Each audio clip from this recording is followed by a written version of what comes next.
Very good afternoon and welcome to this meeting of Newark and Sherwood District Council's Planning Committee.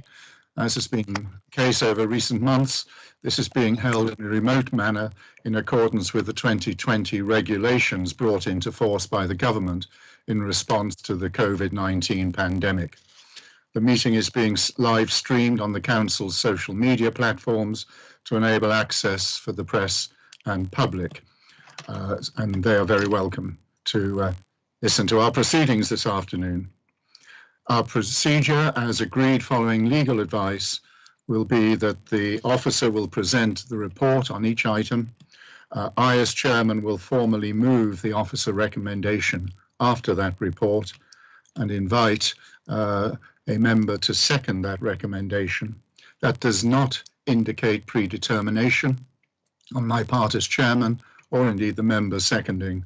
Rather, it is the procedure we have agreed. There are no other ward members or parish council representatives who've indicated a wish to speak this afternoon. Therefore, after it has been formally moved and seconded, I will throw it open to members of the committee to speak on the item. Could I ask, as I don't see all members of the committee on the screen in front of me at the same time, if you could use the raise hand symbol on your Teams screen to enable me to see who wishes to speak on an item. After the debate, I will invite the case officer to make any further comments if needed, and then invite the committee clerk to proceed with a recorded vote. There have been late representations which members received yesterday, and further late representations which were circulated to members just after 1 o'clock this afternoon. So with further ado, let's go straight on to the agenda, and apologies for absence. And I have had a call from Councillor Mrs. Saddington to say that she is chairing a meeting elsewhere, which hopefully will be finished in time for her to join us. So she will be with us slightly later. We have no other apologies, Catherine, I think, other than apologies, Chairman. And we note that the Vice Chairman, Councillor Ivor Walker, is having difficulties in establishing a connection with us over the internet, and we hope he'll be with us shortly, but he's not here at present. So, any declarations of interest by members and officers? Yes, Councillor Mrs. Dales. Thank you. Yes, Trent Valley Drainage Board, please, and Upper Witham Valley Drainage Board. Thank you. Okay, thank you very much. No other declarations of interest. Declaration of any intentions to record the meeting. As I've explained, we are live streaming, so that is happening through the council. Minutes of the meeting held on the 1st of December. Are they agreed as a true record? I do not see any dissent. Thank you very much. We now move on to items for decision, but can I advise the committee that agenda item 11, which was an exempt and confidential item, enforcement report, that item has been withdrawn and will not be discussed this afternoon. So we therefore go on to agenda item 5, Lineage Logistics, Bellow Park, Billsthorpe, and it's over, Helen, to your good self, Helen Marriott. Okay, thank you, Chairman. This application proposes the extension of an existing distribution centre for B8 storage and distribution purposes. The site is used by Brakes as their national distribution centre for both frozen and ambient goods storage, and they are wanting to expand into the storage of chilled goods. If you look at slide 3, this shows an aerial of the site and the red line boundary, which is over 13 hectares in area and located in the open countryside, roughly 1 kilometre to the southeast of the settlement of Billsthorpe. The site contains a number of existing warehouse buildings, as shown by the sort of grey shaded areas. If you turn to the next slide along, slide 4. And most recently, you'll see on slide 4 again, the addition of a large warehouse building located in the south part of the site, which was approved by Planning Committee in 2015. It's worth noting at this point that this permission is the overall 2015 permission is only part implemented, with a comparison of the extant scheme and the current application plans shown on page 17 of your agenda, but also shown by the green lines on slide 4. The green lines there do show or indicate the extant approved layout, or proposed layout there also. If you have a look at the proposed plans shown on slide 5, you'll see the unimplemented extant extension to the southeast of the site, most recently constructed, is also shown as part of this application, and this represents approximately or over 5,000 square metres of unimplemented extant floor space also. The main change proposed as part of this current application before you at the moment relates to the sort of building at the top of the slide, so basically the northwest corner of the site in particular, which is for the redevelopment of the existing coal store units to provide a new 34.2 metre high warehouse along with a new loading bay extension.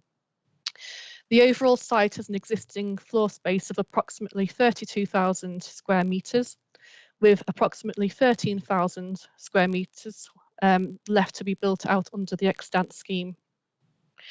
The current application now proposes approximately 7,290 square metres more than this fallback position, with this uplift again focused around the buildings in the northwest corner of the site. These figures are also set out in the table at the bottom of the late items reports circulated earlier.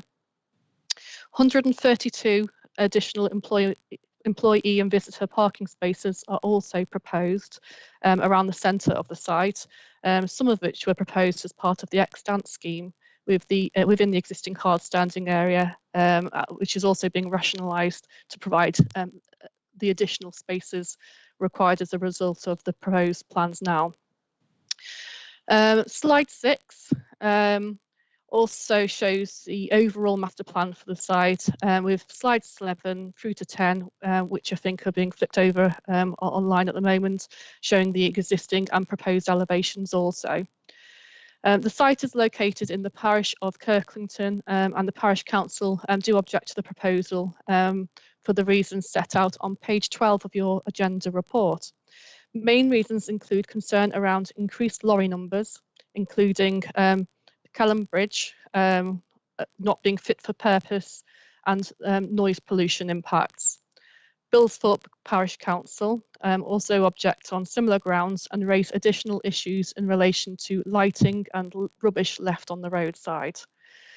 12 letters of representation have also been received. I take it as read that you've seen the summary of these on page 14 and 15 of your reports, and an additional Labour representation is also summarised in the late items report.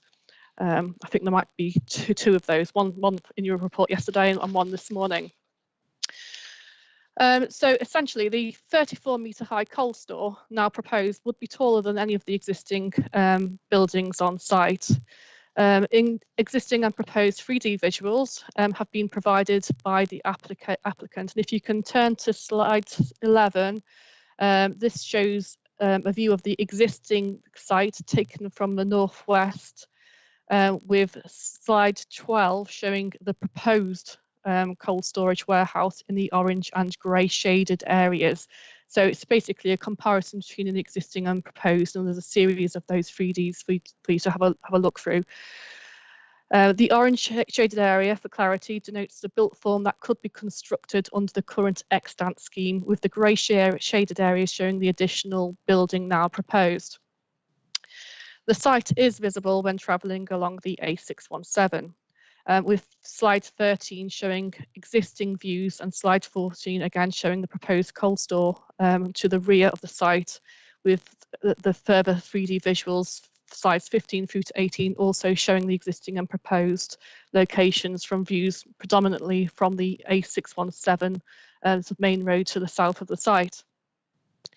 The submitted landscape assessment states that the proposed development would not result in substantial changes to the local landscape character due to existing landscape screening and screening from other industrial buildings on the site. Independent landscape advice we have received from Nottinghamshire County Council have, however, raised concern that the coal store would interrupt the skyline, with the viewpoint shown on slide 12 in particular being the viewpoint they are most concerned about.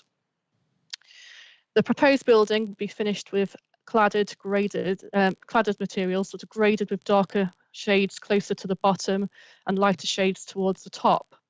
Whilst this may help to reduce the visual impacts, officers do agree with the independent landscape advice received that there would be some landscape harm resulting from the proposed development. The applicant has confirmed that they can't reduce the height due to the operational requirements of the end user. The nearest residential property to the site is located approximately 48 metres away to the northwest of the site.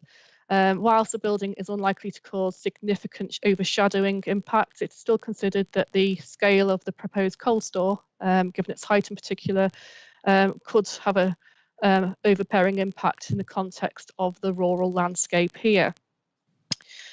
In relation to other immunity issues, no objections have been received from environmental health colleagues subject to conditions to control sort of noise and lighting impacts. And you'll note that there are various conditions in relation to these issues. In relation to highways, the submitted transport assessment states that the proposed development could result in 47 additional two-way movements for operational vehicles over a 24-hour period. This would equate to up to 2 additional HGV movements during peak hours over and above the current fallback position as summarised on the table on page 30 of the agenda, albeit it's recognised that this movement would be greater during non-peak hours. The peak hours for the business are actually at 6 AM in the morning, with 6 additional movements expected during this hour. Obviously, that's at non-peak times as opposed to peak times as set out in that report table. The highways officer raises no objection on this basis. You'll also notice the letter contained in Appendix 1 of the late items report that refer to a transport management plan that seeks to avoid routing through Billsthorpe Village and includes the HGV drivers code of good practice to minimise impact on nearby residents. Should members resolve to approve the application, it's recommended that clients with the measures set out in this document could be secured by way of a Section 106 agreement. The Conservation Officer has also commented to state that the development could result in an adverse impact on both the Grade 2 listed Hexgrave Hall, which is located to the south of the site, obviously separated by the road and the intervening fields, and the Billsthorpe Conservation Area again to the northwest of the site. Whilst there is unlikely to be direct intervisibility between the hall and the development, and that the setting is already interrupted by the existing sort of warehouses in the vicinity and on the site, the uplift in mass on the horizon could still result in some level of heritage harm, particularly from the grounds of the hall, albeit this would be at the lower end of less than substantial harm. That being the case, it is necessary for the decision maker here to balance this harm against the public benefits of the proposal. So when considered cumulatively with the expansion of the business already taken place, development is not necessarily considered to represent a proportionate expansion of the existing business in terms of the principle of the development, and this, along with the other issues I've identified, do represent negative factors to be weighed up in the overall planning balance here. However, in this case, the site has 330 employees currently employed by the business, and it's the proposed development is anticipated to or expected to generate approximately 170 new job roles. And this is considered to be a significant benefit of the scheme. If planning permission is not received, there is a risk that alternative premises may need to be sought for this national distribution centre elsewhere.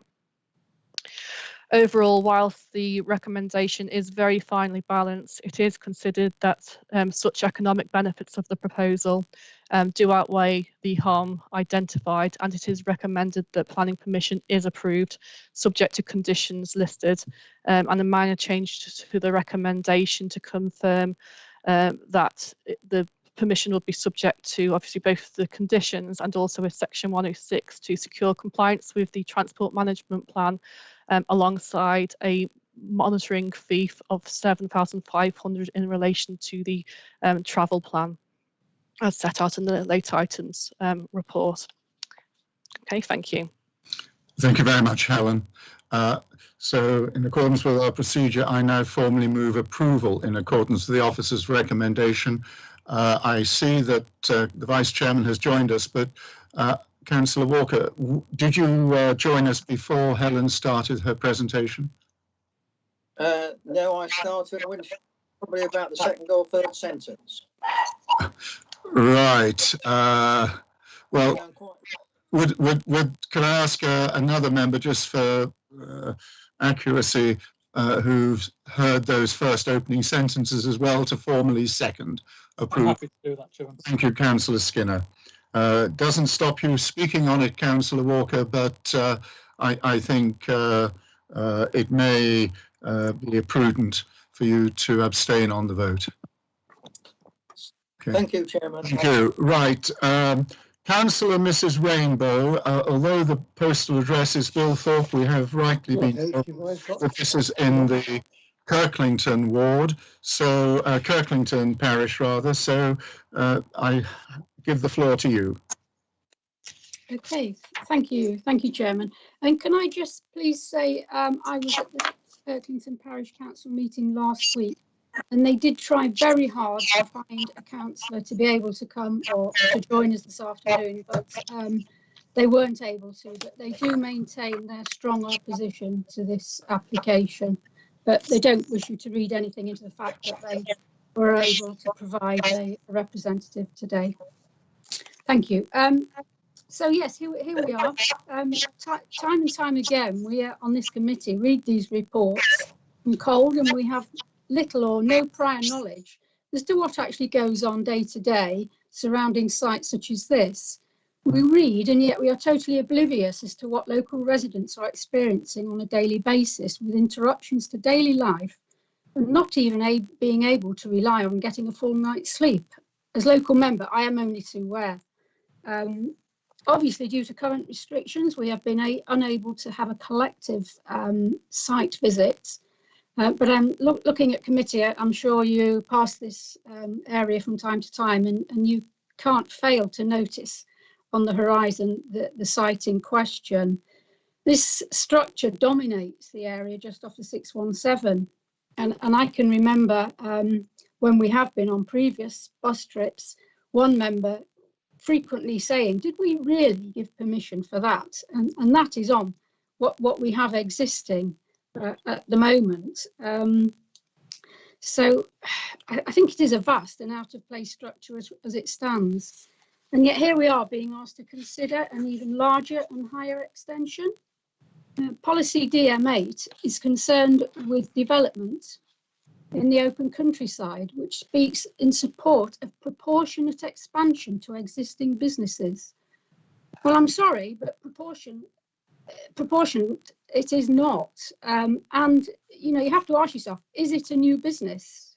If it's chilled, it's not ambient and it's not frozen. And it's totally unsuitable for this area. This area is not an industrial estate, it is a rural area. And we learn that our own conservation team have concerns with the harm that it can cause Hexgrave Hall and the Bilsthorpe Conservation Area. These are areas entrusted to us for protection. We must look after them. We are looking at a building that would be at the height of 34 metres, some 14 metres higher than we have already there. And an observation has been made that already the transition from mature parkland to industrial site is rather sudden. I repeat, this is not an industrial estate. This building cannot be hidden from sight by painting an exterior in the hope that it will blend into the background. It's just not going to happen. We learned the independent body assigned to provide a review of the application could not support this scheme. We need to assess this application and look at the impact it will have on residents, the residents who call Bellow Park their home. Bellow Park remains very much the character of the old farmyard layout it once was. Now it comprises of several residential houses and a large company, with the application company, and smaller companies and several self-employed business units. Lineage dominate this area as it stands, and there are ongoing problems with vehicles, HGVs, mistakenly and intentionally entering residential areas to park up overnight and or wait for their delivery collection slot. Residents suffer on a daily basis with noise nuisance and disturbance. With freezer units left running, reversing, warning noise, littering, and let me tell you, a lot worse than that. Driveways are often blocked and residents suffer a loss of privacy. And remember, this is a 20-hour-a-day operation. Policy DM5 looks at overbearing impact. A development this large will have an impact on amenity space. The daylight sunlight report shows that residential properties will be in shadow at 8 AM. After that, presumably, they'll just be left with a huge overbearing structure. I'm at pains to point out, this is not an industrial estate. It is a rural area. Local roads are not suitable. This site should never have been able to grow to the current size. The only way we should be considering this is an application of this size and scale is on an industrial estate, where it would possibly have better links to roads such as the A1 and the M1 without having to go through small villages such as Kirklington, Kelham, Hockerton, which would only add further traffic noise to residents. And I might add Kirklington Parish Council also raised concern that we must all share, and that is the added traffic over the bottleneck and weak point that is Kelham Bridge. In closing, turning to the overall balance and conclusion, the penultimate paragraph, we often have reports with a wording that the recommendation is finely balanced. Never before have I seen extremely finely balanced written in a report. I think that speaks for itself. And earlier in the report as well, it states that Brakes use this site as their national distribution centre for frozen and ambient goods. This application is for chilled goods. Should this be a fresh application, a new business? And if it is, I think it would struggle to obtain permission in the open countryside. Thank you. Thank you very much, Councillor Mrs. Rainbow. Councillor Mrs. Holloway, as a member for Bilsthorpe, it may have the postal address of Bilsthorpe, even though it's in the parish of Kirklington. But Councillor Mrs. Holloway. Thank you, Chairman. I would just like to support everything that Councillor Rainbow has just said. In total support of the parish of Kirklington, and also Bilsthorpe has also stated their objection to this application. Councillor Rainbow has outlined exactly how I feel about it. I've gone through a lot of the documents, particularly I've gone through all of them, obviously, but particularly the ones relating to the transport management plan. I would sort of just like to say that I'm surprised that they've had to submit a transport management plan. Why aren't they already doing it? A lot of the things that they state they will do, they should already be doing as part and parcel of being an employer in the district. I know for a fact that they have told me categorically that they are unable to have any impact or influence over drivers other than their own. I get lorries coming past my house on a regular basis, in contrary to weight restrictions. They have, if they're passing my house, they are contravening the weight restrictions. And I have tried to discuss this with Lineage in the past, and they don't want to know. And I know, you know, and that's sort of a personal experience of the problems that we're actually dealing with on a regular basis. This is only going to make it worse. And I'd just say that, you know, if they tell me that they can't have any impact and influence over other drivers, all of a sudden on the transport management plan, that they can do so, which is it from my perspective. We suffer a lot with littering, and I haven't seen any evidence of any company litter picking being done, maybe in the compounds of their own area, but certainly not outside of that. And it is a constant problem that we have.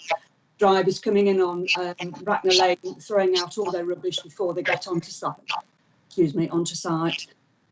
So, summary, I support everything that Councillor Rainbow has said, and I won't be supporting this application, despite the fact that there is a statement that there will be a job. I don't think the harm, you know, the harm certainly outweighs any increase in employee numbers. Thank you, Chairman. Thank you very, very much, Councillor Mrs. Holloway. Councillor Bob Crow, you have your hand raised and you're mute. Yes, but I haven't got my microphone on, Chairman, sorry. Chairman, thank you very much. I do agree with what Mrs. Rainbow and Mrs. Holloway have been saying. And some of the objections they have missed is the Kelland Bridge is too narrow. Perhaps, Chairman, it would be a good idea if a width restriction was to be placed on this bridge, making it safer for us all, and asking the lorries to use a different route. And bullet point 3 on page 14 mentions drivers parking on the side of the road, and there are no facilities for them to park there for 5 or 6 hours. This could well be the cause of disease, Chairman. Recommendation 04 refers to contamination on site, but perhaps they should look at contamination on this road and the road be made no parking. Could we please look at these objections and give them some consideration? I will, all being what I've said, still vote with officer recommendation. Thank you very much, Councillor Brock, as another ward member. Thank you, Chair. I wonder if I can invite members just to look at 2 parts of the presentation, which in my mind sums up everything. And one is slide 12. And I think that slide on its own is comment enough. In my view, this is a monster in a rural location. And I think that slide demonstrates the fact. And secondly, if members could just have a glance at the bottom of agenda page 28, which shows the ongoing activity for 24 hours a day for 5 days and to a lesser extent over the weekend. Now, just to be balanced in the view here, this is potentially a very significant economic development. Times are tough at present, and if we are going to turn down 170 jobs, we need to be convinced that our arguments are sound. I think in this case, we have a lot of very sound arguments. In my view, this is nowhere near a finely balanced decision. There's a great number of reasons to oppose this. I totally endorse the comments made so far. Can I just add that I've always found it disappointing that this organisation seemingly has been so reluctant to have a discourse with local residents. There has been a whole range of concerns over the years, and I know that both parishes have made good efforts to get in touch and to have a discourse and to try and resolve some of these issues. Sadly, they have made very little progress. And so I think this proposal would aggravate things. I think it'd be a gross disservice to local residents to approve it, and therefore I have no hesitation whatsoever in saying I will vote against this proposition. Thank you, Chair. Thank you very much. Councillor Skinner.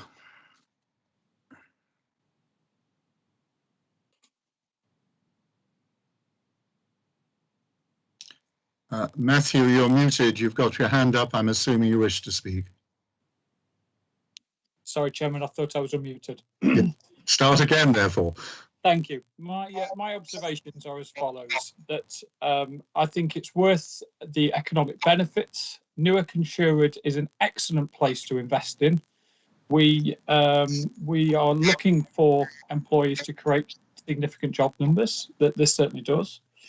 I think the landscape harm shown on slide 12 actually is something that I prefer, driving up and down the country and predominantly across the East Midlands with industrial type units which have the visibility of lighter shades from the ground upwards. I note the officer presentation, which I thought was excellent, outlined in terms of the limited increase of vehicular movements. And in whole, you can probably sense, Chairman, I'm minded to support this application, but I look forward to hearing the rest of the discussion. Okay, thank you very much. Well, in terms of the rest of the discussion, I've got no other member indicating they wish to speak. Is anybody who hasn't spoken who is wishing to? Chairman, might I just propose refusals? That's one thing I forgot to add. Regrettably not, on the basis that's a direct opposite. We go through the process. Of course we do. Yes, Yeah. go through the process of voting on the formal recommendation of approval, and if that is lost, then you have the opportunity of proposing refusal. Councillor Walker, as I said, you are perfectly entitled to take part in the discussion. Thank you, Chairman. It is an extremely difficult one, and I've read it, and I'm still a little bit confused regarding the lorry numbers, I must admit. But I think it boils down into three aspects.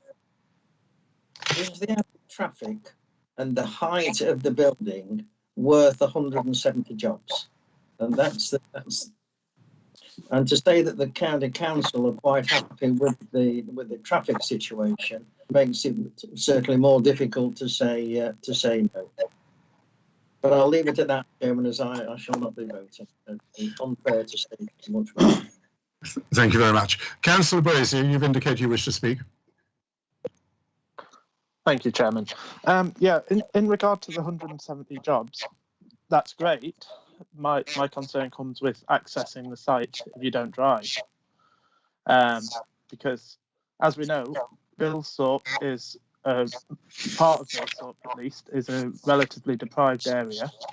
The same as my ward in Ollerton. A lot of the Sherwood side is quite deprived economically. 170 jobs is great, but if people don't drive, they can't get to the site. There's not public transport to get them there. So that then indicates that these 170 jobs potentially won't be going to people within our district that need them the most. So it's a difficult one because 170 jobs is huge. But the impact that it's having on landscape and on local residents, more importantly, is also very huge. So that's all for me. Thank you, Chairman. Thank you. Councillor Smith. Thank you, Chairman.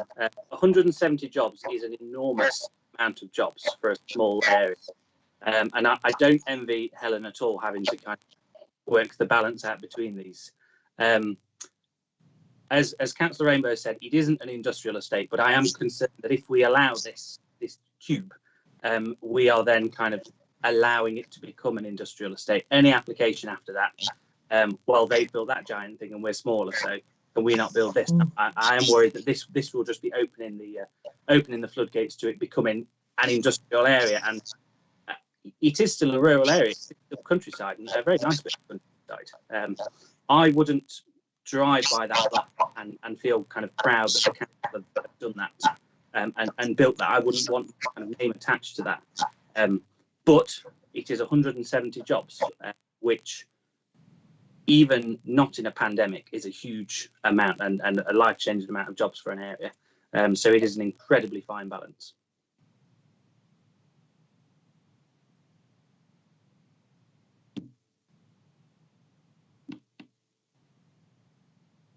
Unmute, Roger. Roger, unmute. I've blown him away. Yes, you have. Thank you, Maureen. Thank you so much. I've forgotten what I said. In response to Tom, who said it's very finely balanced, indeed, as Council Mrs. Rainbow said, and as the report on page 37 makes clear, it's extremely finely balanced. And like Penny, I can't remember the word extremely being used in an officer report before. And indeed, the only reason that I would suggest, given the reasons in the report why this should not be supported, that the officer have come down on the recommendation of approval, is the 170 jobs. And like Councillor Skinner, I want the 170 jobs, but I want the right jobs in the right place. Yeah, and I'm not sure this is the right place. And when I look through the report, I think Council Mrs. Rainbow highlighted that this isn't a proportionate expansion of an existing business. This is a new business being brought in here on behalf of Brakes, because currently the warehousing there can store frozen and ambient goods.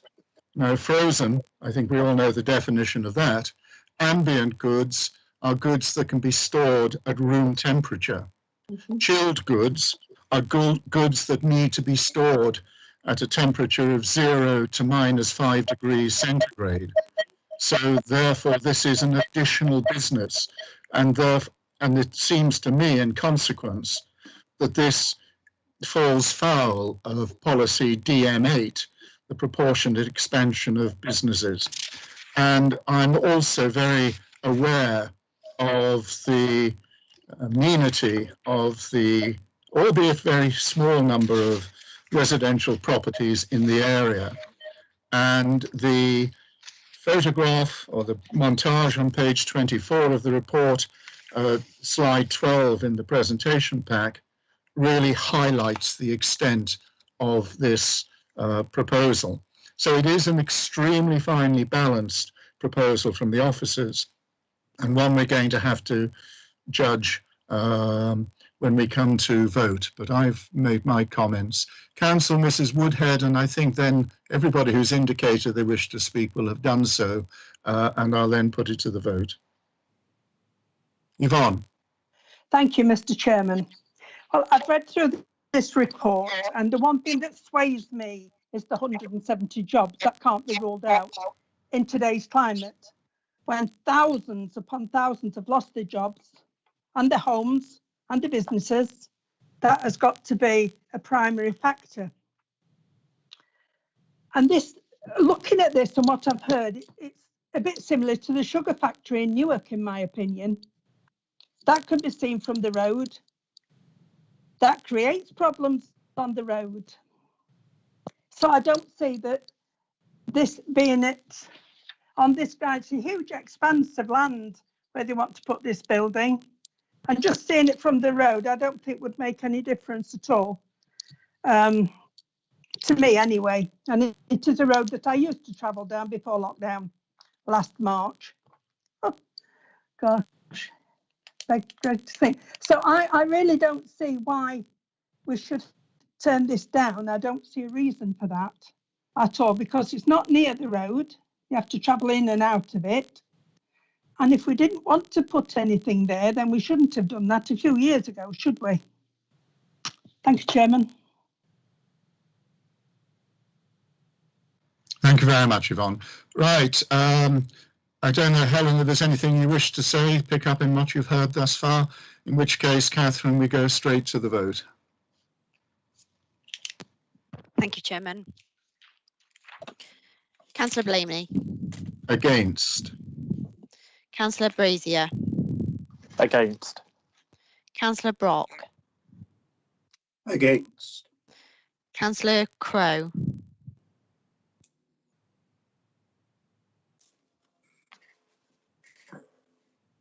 Councillor Crowe. Sorry, for.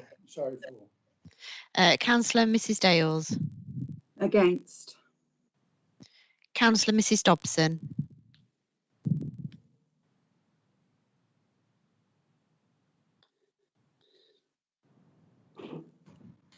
Councillor Mrs Dobson. Let me remind you, you're muted. This Sorry. Mind you, Maureen. My apologies. Against. Councillor Goff. For. Councillor Mrs Holloway. Against.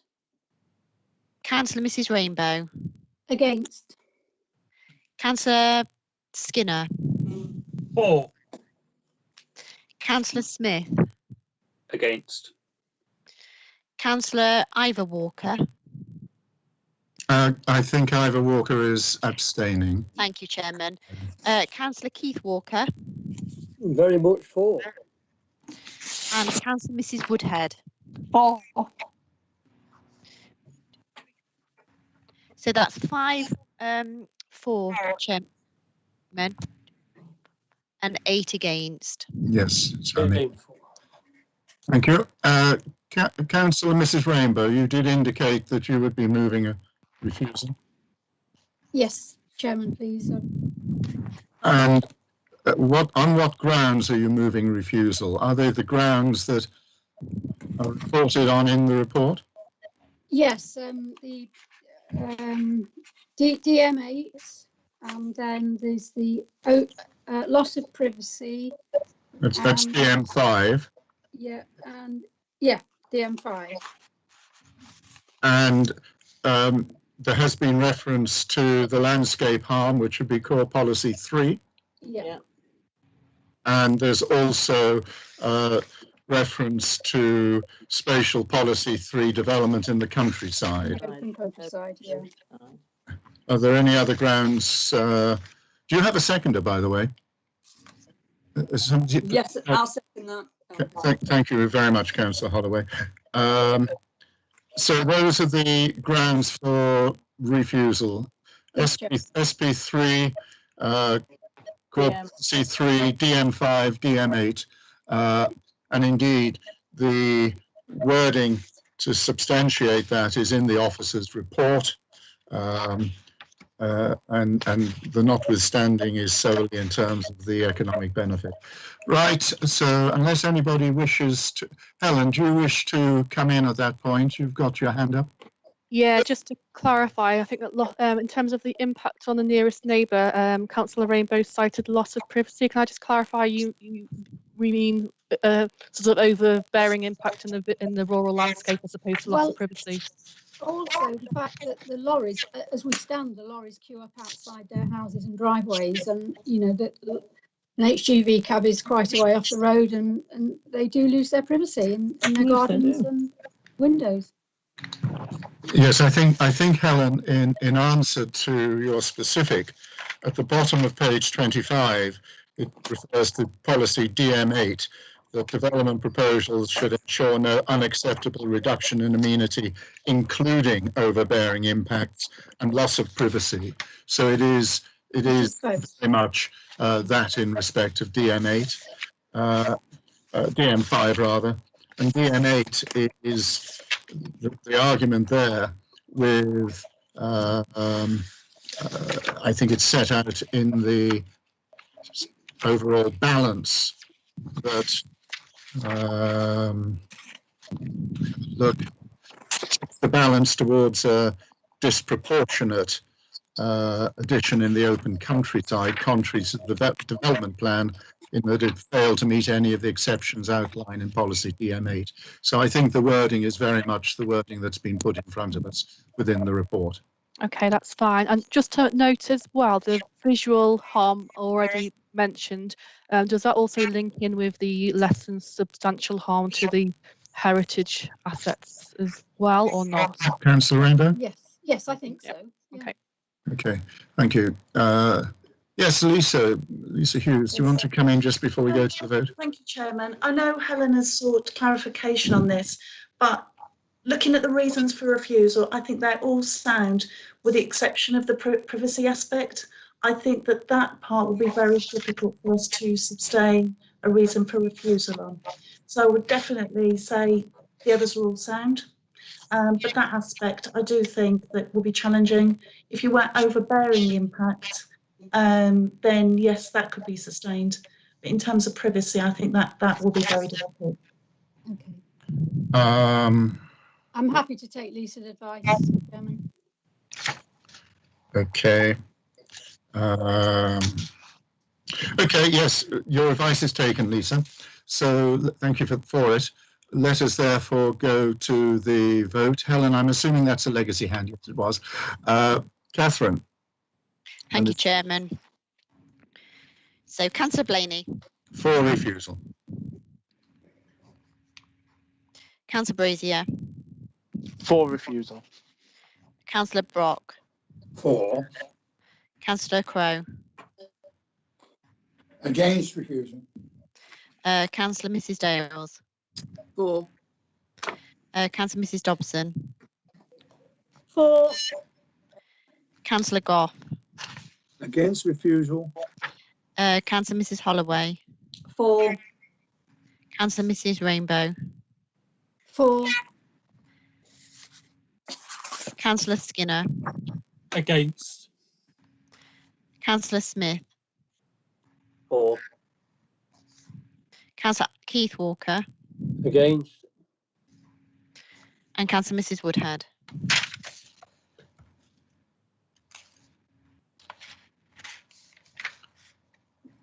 I'm assuming against, Yvonne.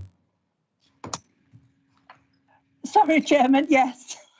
Fine. So that's 9 for, Chairman. Are you sure? It was 8 last time. Yes. I make it in terms of against Councillor Crowe, Councillor Skinner, Richards. No? The golf. Can I just check, Catherine? Did Councillor Walker, Ivor Walker vote? No, he didn't. Okay. Yeah. No, last time we had Councillor Crowe, Councillor Goff, Councillor Skinner, Councillor Keith Walker, and Councillor Woodhead. Yes. And I've got the same members voting against this time. So we've got no, because Councillor Mrs. I do apologise. I've got Councillor Mrs Woodhead for, and she's against, isn't she? I do apologise.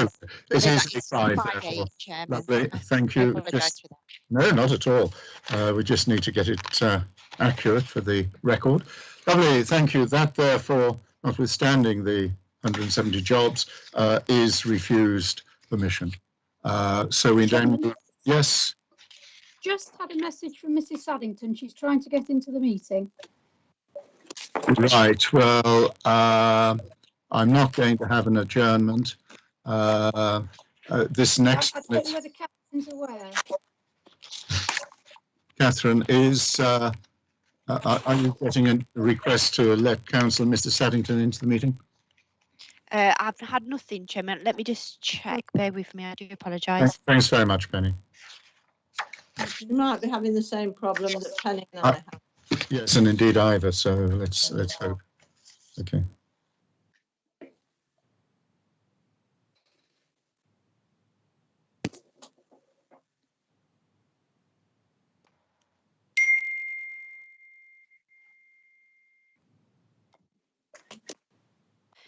Yes, this does seem to be a problem, Chairman. One of my colleagues is just going to try and get her on. Okay. Well, the next item is, at the risk of being proven wrong, fairly straightforward and uncontroversial. So let's go to that. Julia, you're presenting this one. Thank you, Chairman.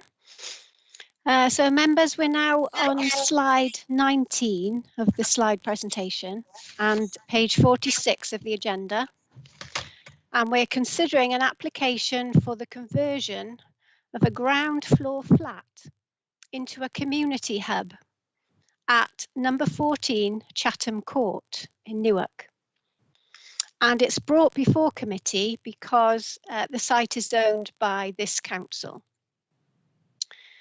So slide 19 shows that the main road to the east of the site is Albert Street, which obviously leads from the town centre to the northeast down to the southwest towards the roundabout with Boundary Road.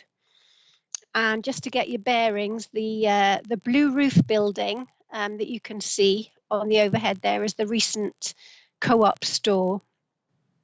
So slide 21 may help you recognise the site.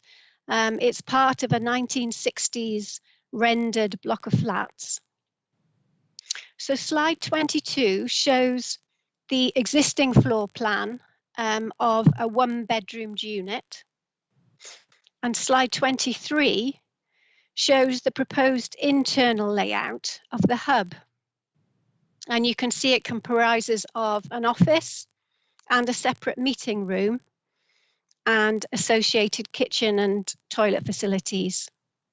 The hub would be open between 9 and 4 every Monday to Friday. There would be limited alterations required to the external appearance, just the formation of 2 new external doors. 1 car parking space would be allocated to serve the hub in the existing communal car parking area adjacent to the building. This initiative is part of the council's Safe Streets initiative to provide community support for the local area. Officers recommend approval subject to the conditions on page 49 of the agenda. Thank you, Chairman. Very much indeed. And I've just noticed from the meeting chat that I've been accused of having a fair amount of feedback because I haven't been muting. My apologies to the members of the committee if they've been putting up with that feedback, and my apologies if it's affected the sound for those members of the public and press who may be listening this afternoon. I will dutifully mute when I don't speak. Councillor Gough. Oh, I do apologise. Can I formally move approval in accordance with the officer's recommendation? Vice Chairman. Seconded, Chairman, in accordance with the officer's recommendation. Thank you very much. Councillor Gough, you've had your hand up from the outset, and then Councillor Crowe. Well, thank you, Mr. Chairman. Well, this has been long overdue. I do welcome this investment with a hub for the community of Chatham Court and the neighbouring areas. The residents of will be a drop-in for people to use to report things, and I would happily use it as a surgery as well when that's allowed. I welcome the Crime Commissioner money and also the District Council money for this community hub. We've also had SED lights replaced, and we also welcome this hub wholeheartedly. It will be good for the area and good for the residents. Thank you, Mr. Chairman. Thank you very much, Councillor Crowe. Thank you, Mr. Chairman.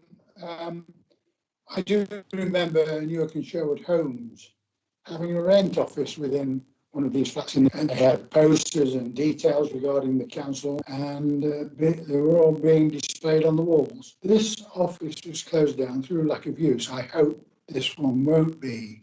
Saying that, I don't have problems with the proposed conversion as it stands, but may I ask that if this amenity is not used by the residents, not councillors, for the purpose of a community hub, it will be returned to a one-bed flat. In fact, Chairman, use it or lose it. After saying that, Chairman, I will be voting with officer recommendation. Thank you very much indeed. Councillor Skinner, I think you had your hand up, but it's not showing as being up at present. Nothing to add, Chairman. Thank you. Super. It has been proposed and seconded. Can I therefore, as no other member is indicating a wish to speak, throw it to Catherine? It is before us because we are the applicant, but as has already been pointed out, there have been no objections and certainly not from the Town Council. Catherine, the floor is yours. Thank you, Chairman. Councillor Blaney. 4. Councillor Brazier. 4.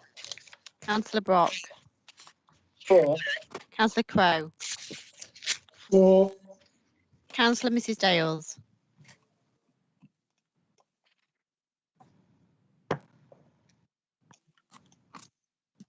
Councillor Mrs Dales.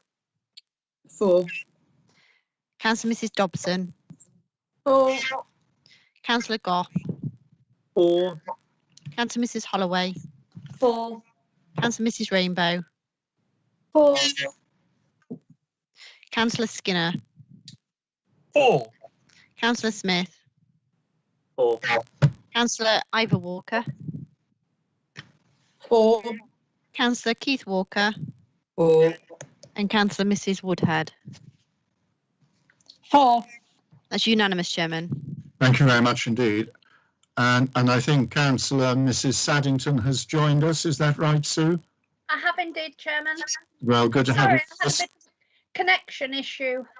I'm afraid one or two of us have today.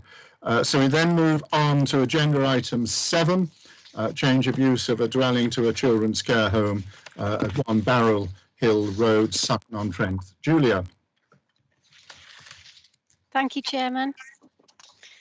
So we're now on slide 24 of the slide presentation and page 52 of the agenda. To consider an application to change the use of a dwelling to a children's care home for 3 children. The associated works include the proposed demolition of the existing garage and additional hard standing to provide further on-site parking. The application has been referred to committee by Councillor Sylvia Michael. So looking at slide number 24, the application site is situated in the open countryside on the outskirts of Sutton-on-Trent. The site fronts Barrel Hill Road to the east, which is a country lane, and the East Coast Main Railway line is to the west. To the north of the site is a narrow private lane that leads to the railway line, but is a dead end and does not allow any access to cross the rail line at that point. Slide 25 shows there is a dwelling to the west and a dwelling to the south in close proximity to the application site. It shows the L-shaped application property and the existing garage in the southwest corner. I will just take you through the photographs of the site so that you can understand the context, members. So if we turn to slide 26, this shows Barrel Hill Road taken facing north away from the application site. The photo to the right shows the application property, which has been extended to the side in brick and with a rear 2-storey crosswing. The render dwelling beyond is the neighbouring property to the south. The bottom 2 photographs show the existing garden of the property, and it shows a lower grassed area accommodating a well and an upper grassed area behind the low brick wall and miniature hedge. It also shows the existing garage. The rendered property behind the hedge at the rear of the photo is the neighbour to the rear of the site. So slide 27 provides additional photographs of Barrel Hill Road, which you can see is a country lane. The top right photo shows 2 cars parked outside Barrel Hill Road, outside the application property. The bottom right photo shows the southern end of Barrel Hill Road, which ends in a row of bollards where it meets the railway line. So there is no vehicular crossing here. It is a dead end in vehicular terms. However, it is possible for pedestrians to cross the railway line at this point. If members turn to slide 28, the top left photo shows the existing grassed frontage of the application site between the house and the front boundary, defined by a low brick wall supporting black railings. The top right photo shows the proximity of the site elevation of the neighbouring property to the side of the site. The bottom left is the rear elevation of the application property, and the bottom right is the rear garden within the application site. And finally, slide 29 shows the front boundary of the site and the grass verge beyond. The two photographs to the right-hand side are taken from the property to the rear, looking towards the application site. And the bottom left photo is taken from the rear garden of the property to the side of the application site, showing the roof of the existing garage. So the application seeks permission to convert the existing dwelling into a children's care home for up to 3 children, aged between 8 and 15. And it's aimed at creating a family rather than institutional environment to help prepare the children and establish their own independent living in the future.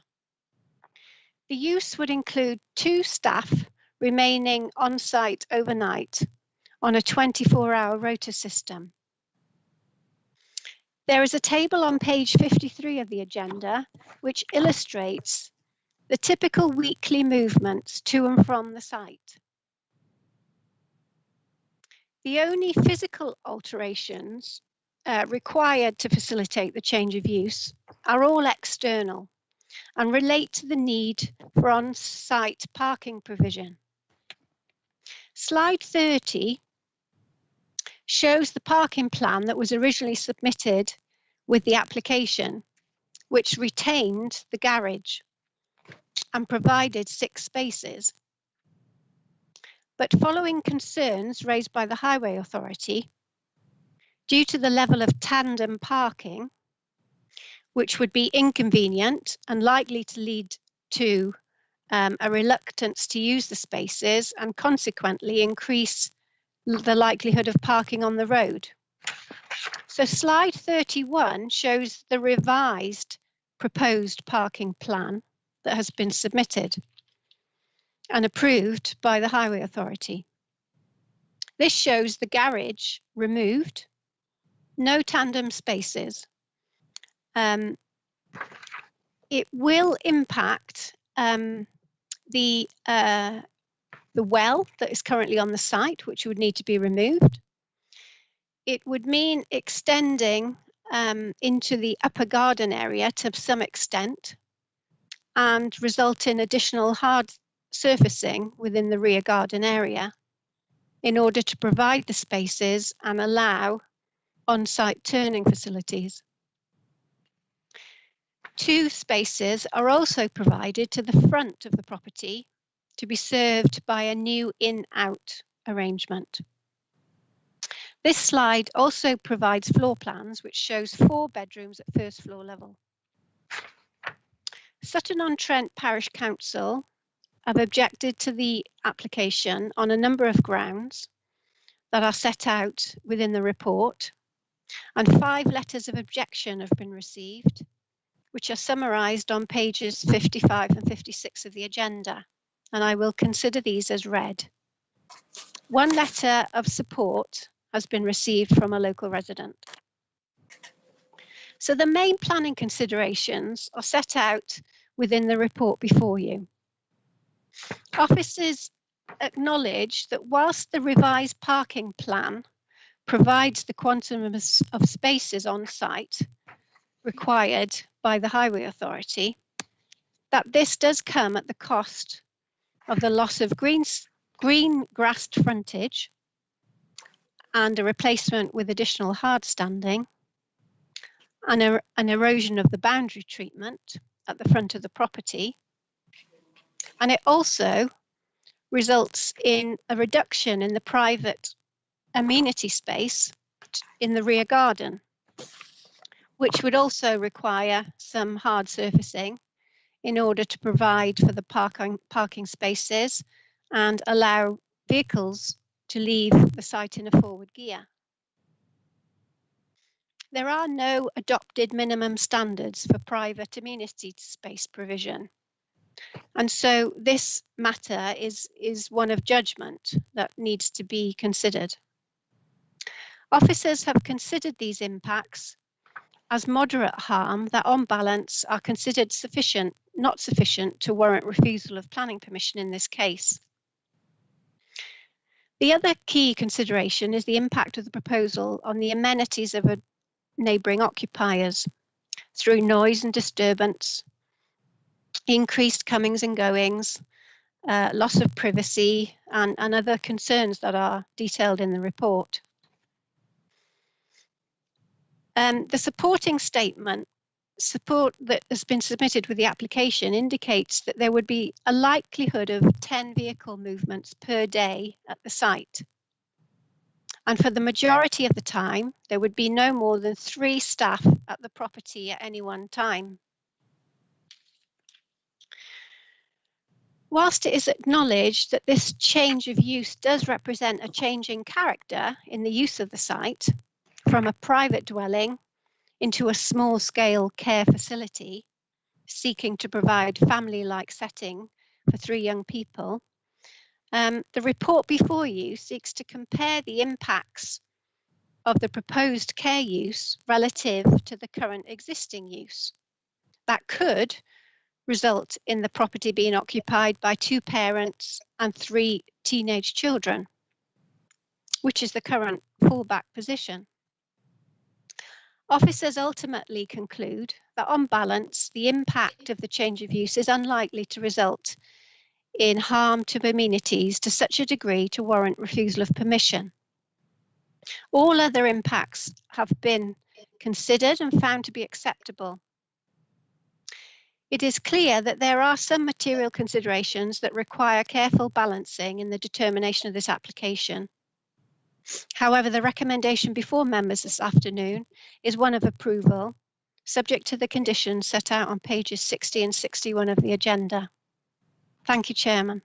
Julia, thank you very much indeed. Can I formally move approval in accordance with the officer's recommendation? Vice Chairman?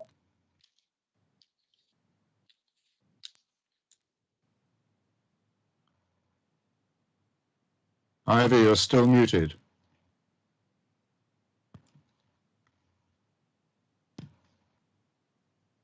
Don't know if Ivy, you're having difficulty unmuting yourself, but if not, if any member. Councillor Keith Walker, would you like to substitute for your twin brother? I certainly will, yeah. Formally second, will you? Keith? He's gone, sorry. Formally second. Thank you very much. Right, either Walker will do. So let us therefore, before I throw it open for members to discuss, say that Councillor Mrs. Michael did have a word with me and unfortunately wasn't able to be here this afternoon to make representations on behalf of Sutton-on-Trent Parish Council. She did refer it on highway grounds, but does acknowledge that Notts County Highways in their most recent response drawn their objection. So I now throw it open to members to comment on this. Does anybody wish to comment? Councillor Mrs. Saddington. Yes, Chairman. Happy to comment on this.